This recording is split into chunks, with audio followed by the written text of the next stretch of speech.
탈무드에 나오는 포도밭의 여우 이야기입니다. 포도가 주렁주렁 탐스럽게 달려있는 포도밭을 본 배고픈 여우는 그 포도밭에 들어가서 실컷 포도를 따먹고 싶었습니다.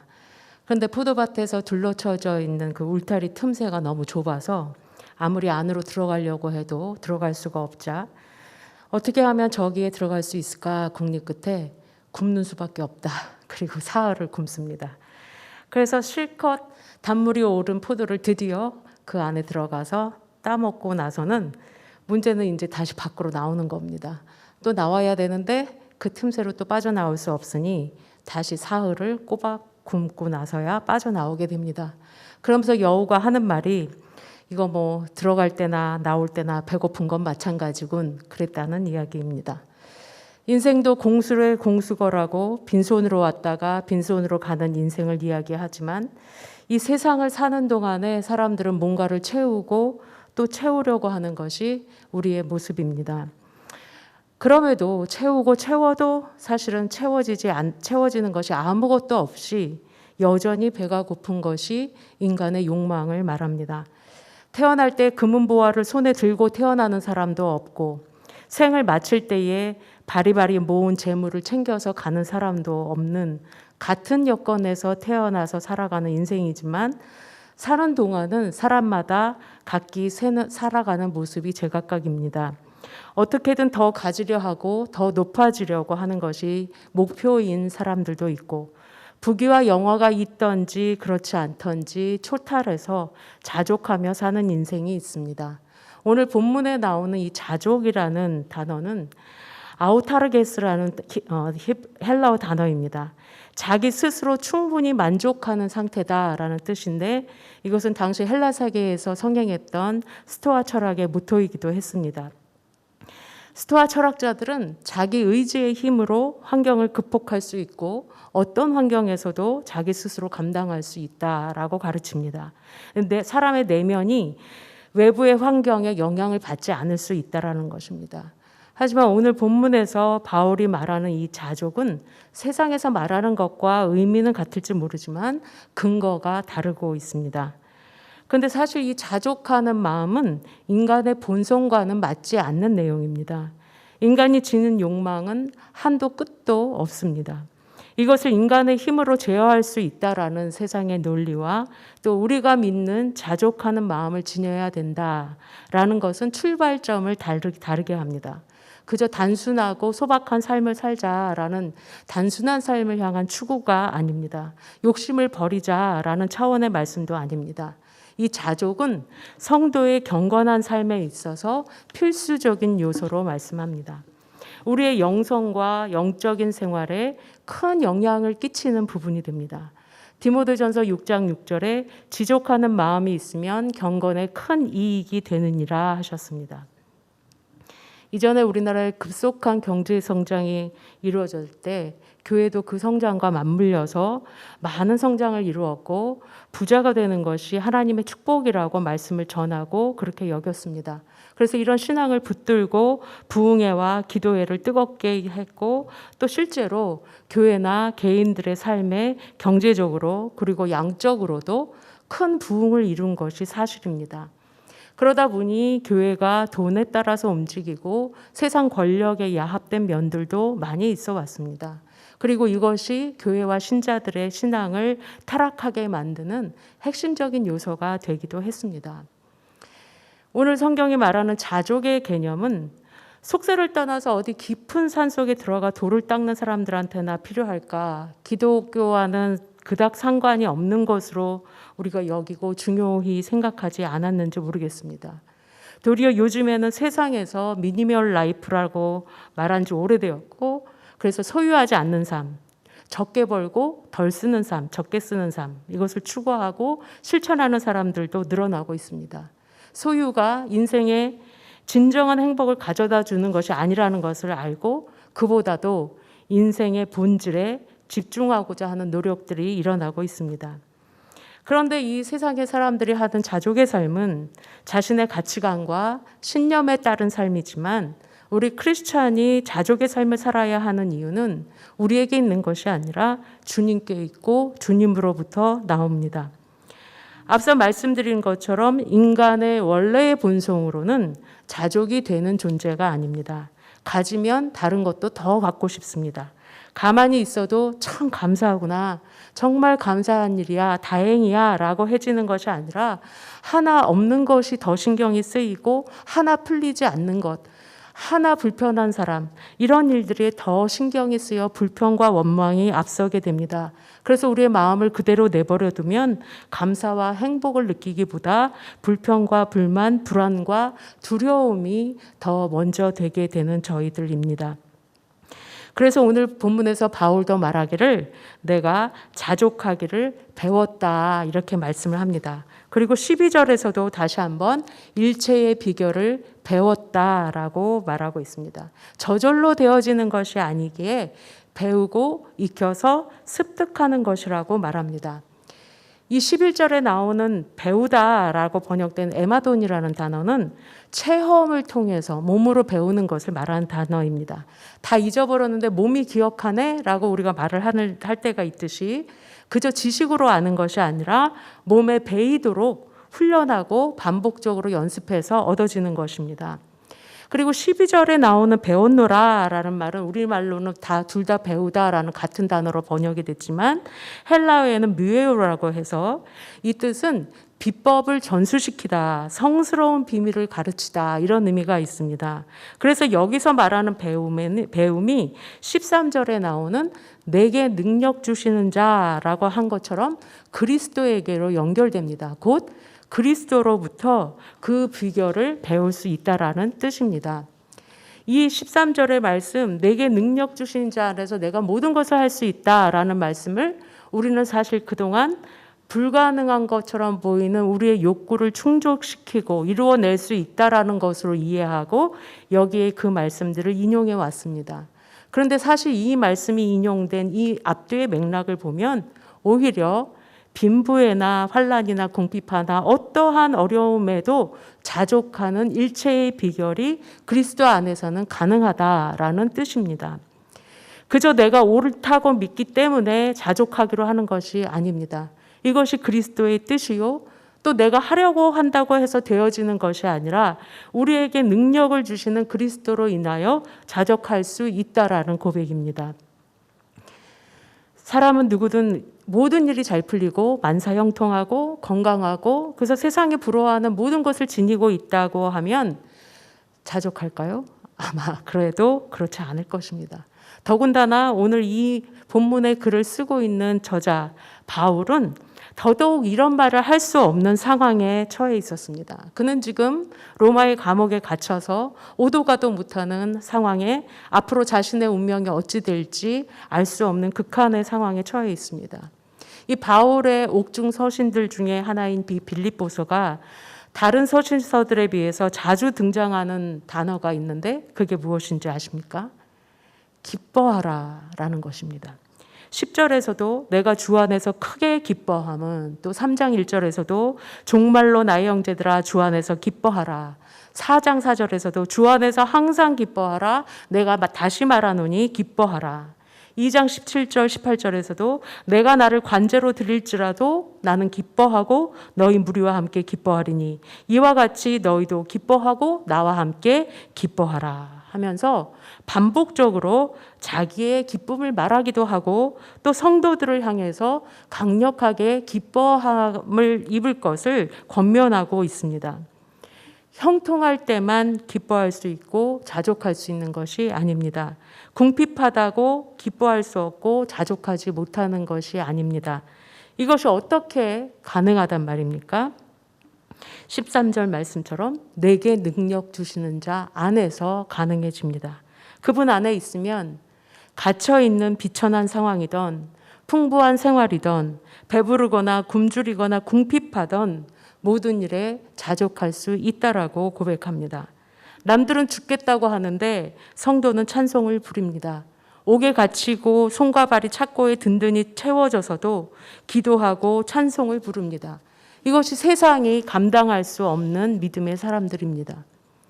이 자족함의 능력은 그 성도의 경건입니다. 피할 수 없으면 즐겨라 라고 흔히 하는 말처럼 어쩔 수 없으니 만족하자라는 정도의 차원이 아닙니다. 자원에서 자족하고자 하는 것입니다. 전투에서 단 한 번도 패배한 일이 없고 역사상 가장 넓은 영토를 정복해서 고대 서양에 전례가 없던 대제국을 건설한 알렉산더 대왕은 세계의 끝을 보겠다라는 열망으로 나라들을 정복했습니다. 이집트를 정복한 뒤에는 아직도 정복하지 못한 땅이 있다며 울었다라는 일화가 있습니다. 하지만 이런 그도 죽기 전에 한 말이 이랬다고 합니다. 나를 묻을 땐 내 손을 무덤 밖으로 빼주고 묻어주게. 천하를 손에 쥔 나도 죽을 땐 빈손이라는 걸 사람들에게 말해주고 싶다네.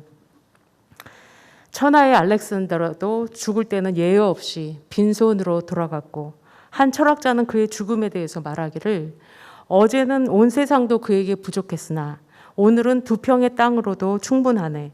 어제까지는 그가 흙을 밟고 다녔으나 오늘부터는 흙이 그를 덮고 있네 라는 말을 했습니다.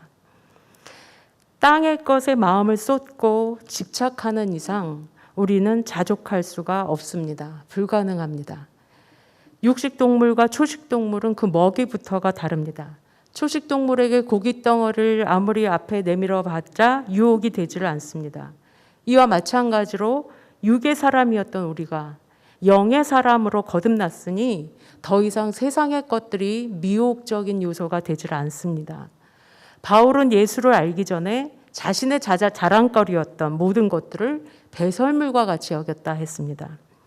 크리스찬에게는 세상의 부와 명예, 재물은 하나의 수단일 뿐이고 필요한 소용에 따라 취할 수는 있지만 그 자체가 목표가 될 수는 없습니다. 우리는 그보다도 비교할 수 없는 더 귀한 것을 맛본 사람들입니다. 그러니 세상 사람들이 좋다 하는 것에 우리는 흥미를 잃어버리게 되는 것이 마땅합니다. 우리는 나의 정욕과 욕심을 십자가에 못 박은 사람들입니다. 그런데 이게 하루아침에 사실 되질 않습니다. 안 됩니다. 구원받아도 여전히 죄성을 지니고 있는 육의 본성이 남아 있습니다. 그래서 하루아침에 성인군자가 되어지지 않습니다. 끊임없이 몸으로 곧 삶으로 체득되기까지 우리의 가치관을 말씀으로 바꾸고 주님의 능력으로 그 안에 거하고 계속해서 삶의 구체적인 반복적인 훈련들을 통해서 배워가야 하는 겁니다. 그리스도의 능력과 풍성하신 은혜 가운데 있다고 하면 이것이 점차 배워지게 되고 되어집니다. 그러면 우리의 기도가 바뀌고 마음이 바뀝니다. 자족하는 마음은 늘 불안하고 근심에 시달리던 데서 우리를 해방시켜 줍니다. 평강이 찾아오고 깊은 곳에서 솟아나는 기쁨과 행복을 얻게 해야 합니다. 더 채우려 하고 더 가지고 더 높아지려고 하니까 기쁨도 평강도 없습니다. 하나님이 지금 내게 주신 것들이 무엇이든지 그것을 그 자체로 소중히 여기고 감사함으로 받을 때 자족하는 삶을 살 수 있게 됩니다. 우리가 잘 아는 시편 23편 1절 말씀은 여호와는 나의 목자시니 내가 부족함이 없으리로다 하셨습니다. 부족하다고 여기는 마음은 욕심과 직결됩니다. 세상의 기준으로 보면은 부족함이 없는 상태라는 건 없습니다. 끊임없이 더 가져야 됩니다. 하지만 주님을 알게 되면 내 영혼에 더 이상의 갈증이 사라지게 됩니다.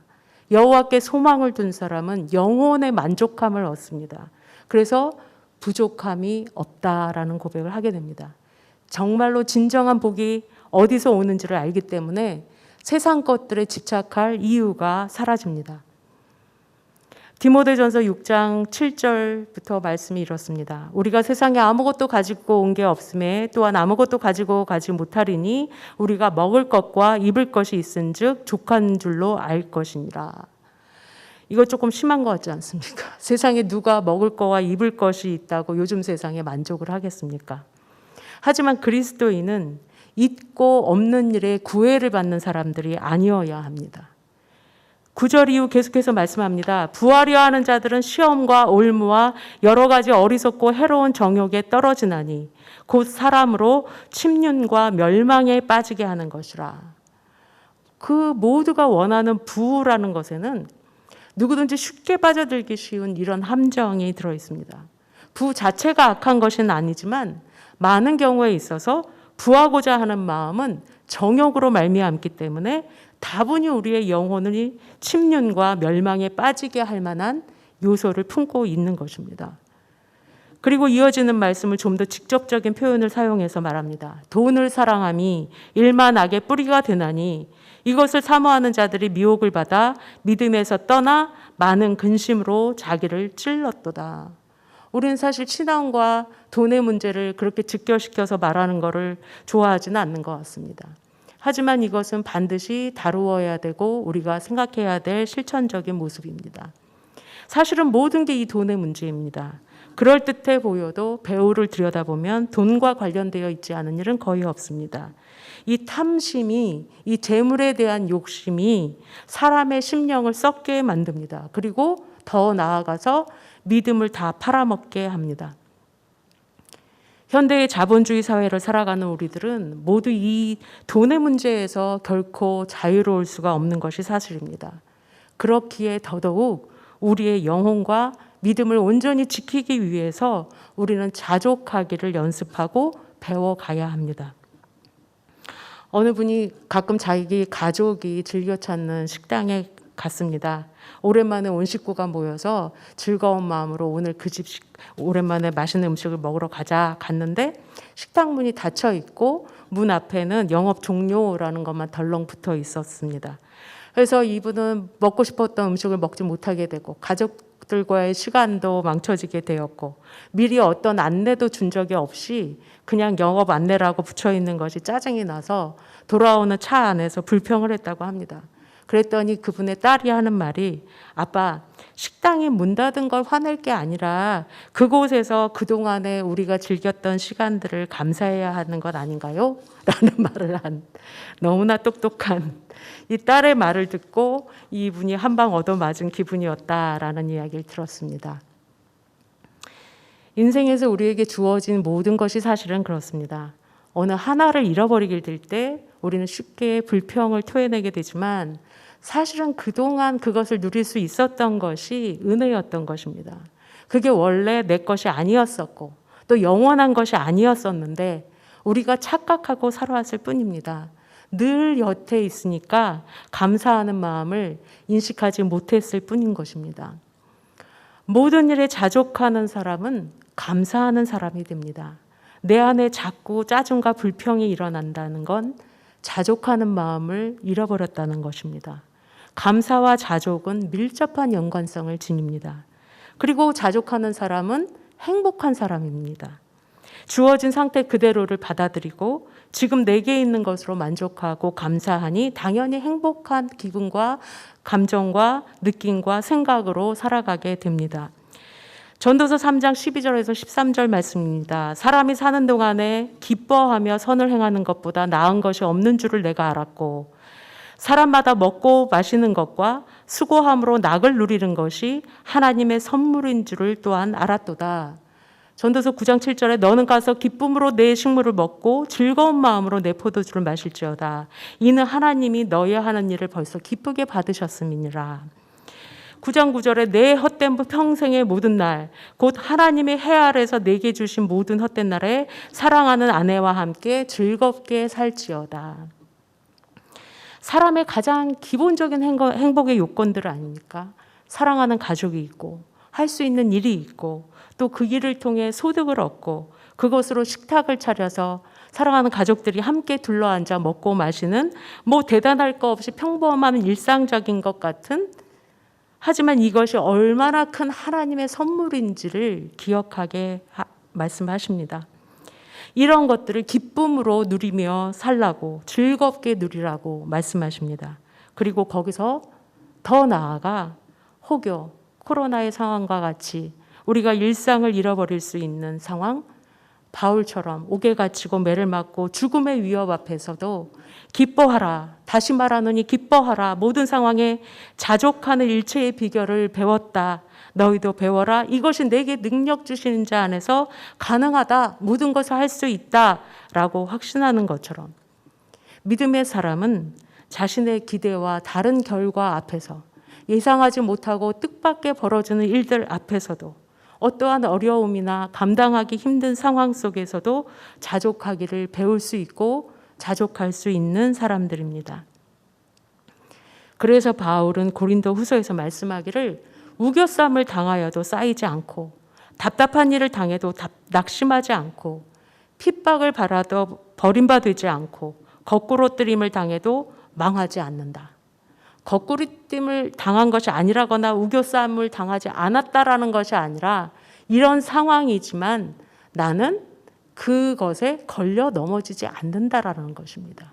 상황에 매여지지 않을 것이다라는 것입니다. 이것이 자족함의 능력, 경건의 능력입니다. 결국은 상황의 문제가 아니라 내가 주 안에 있어서 자족하는 것이 문제입니다. 그러니 감사도 기쁨도 잃어버리게 됩니다. 여호와 한 분만으로 만족하지 못하고 선하신 하나님의 계획을 신뢰하지 못하니 두렵고 불안해집니다. 뭘 해도 즐거움과 기쁨이 없습니다. 우리가 자족의 삶을 사는데 가장 큰 장애 요소가 뭘까 생각해 보니 비교의식인 것 같습니다. 이만하면 됐지. 아니면 나는 왜 이럴까. 둘 다 마찬가지입니다. 대부분 비교의식에서 나옵니다. 상대적인 평가란 말입니다. 절대적인 것이 아니라 그저 누구보다 아니면 무엇보다 조금 낫거나 못하다라는 생각입니다. 그런데 여기에 다들 목숨을 걸고 온 나라가 목을 겁니다. 학생들은 성적으로 순위를 매겨서 평가하고 인생의 성공 여부를 부나 명예, 권력을 얼마나 가졌나로 평가를 하게 되니 1등 외에는 모두가 다 조금씩은 불행합니다. 이 사람들의 화가 내재되면 사회적으로도 심각한 사건, 사고들이 일어나고 정신적인 여러 가지 질병들이 너무나 많이 일어나고 있습니다. 당장에 드러나지 않는다고 해도 언제 어디서 폭발할지 모르는 불안한 사회가 되어집니다. 또 요즘은 주식이 인기라서 누가 큰 돈을 주식으로 벌었다고 하면 옆에서 그 소리를 듣고 있는 또 주식하는 사람은 갑자기 행복이 사라져 버립니다. 왜 나는? 이런 생각, 비교의식이 들어서 기분이 나빠지고 불쾌해질 수밖에 없습니다. 지금 우리가 사는 세상이 다 이렇습니다. 이런 세상을 살면서 오늘 말씀에서 어떤 형편에서든지 자족하길 배워라. 이건 좀 딴 나라 이야기 같은 것이 솔직한 마음입니다. 그런 마인드로 살면 낙오자가 되기 십상이에요. 아마 말할 수 있을 것입니다. 특히 교육부에서 목회자가 이런 메시지를 전했다간 부모님들이 가만 계시지 않을 겁니다. 뭐가 잘못돼도 한참 잘못되었습니다.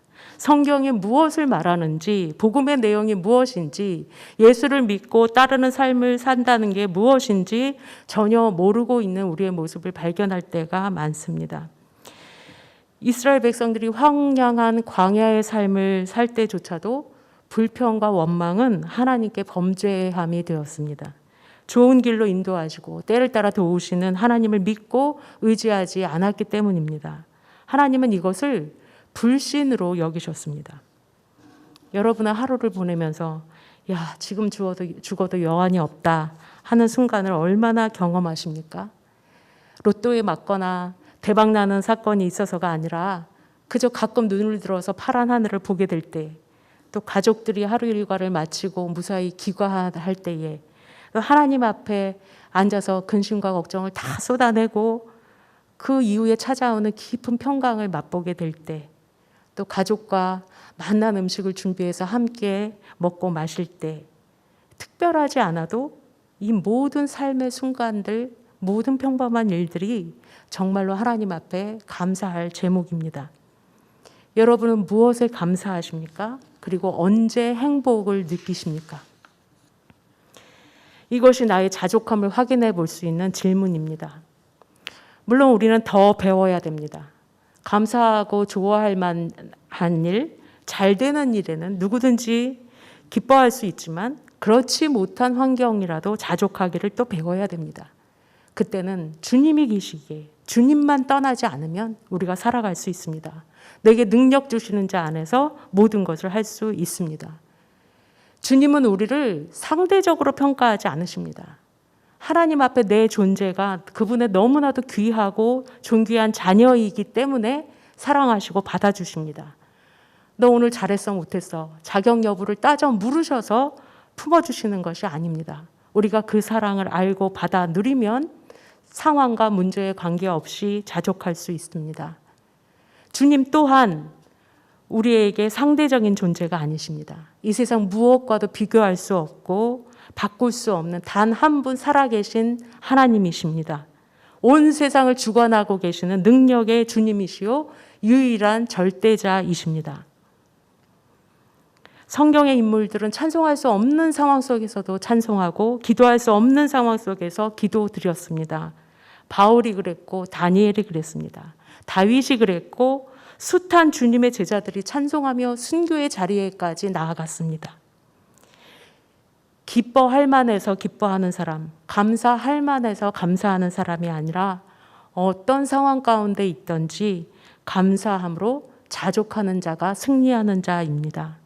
이 자족함을 배워 경건의 큰 유익을 얻으시는, 경건의 능력을 소유하시는 성도가 되시기를 소망합니다. 기도드리시겠습니다.